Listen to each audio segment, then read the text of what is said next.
Welcome to Not Milk Never Milk. Subscribe if you're lactose intolerant. In this video, I will explain how to make delicious bacon hock soup. First, thoroughly rinse your bacon hock under cold running water to remove any surface impurities. Next, place the hock in a large bowl and cover it completely with cold water.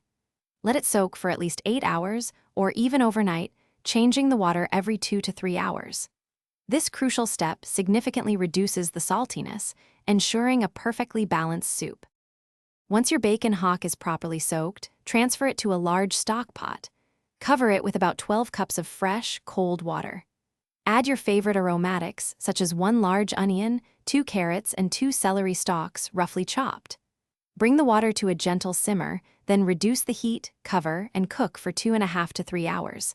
The meat should be fork tender and easily pull away from the bone. After the hock is cooked, carefully remove it from the pot and let it cool slightly. Shred the tender meat, discarding any skin, fat, and bones. Strain the cooking liquid through a fine mesh sieve into a clean pot. This is your rich, flavorful broth. In a separate pan, sauté your desired vegetables, perhaps 1 cup of diced potatoes and 1/2 cup of leeks, until softened. This adds depth and texture to your soup.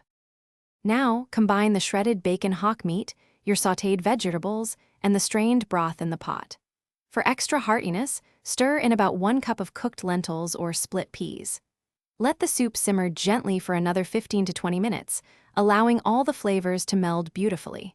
Taste and adjust seasonings as needed, perhaps adding a pinch of black pepper or a dash of fresh herbs. Remember to check the description for a link to the Oala water bottle and other great deals to keep you refreshed.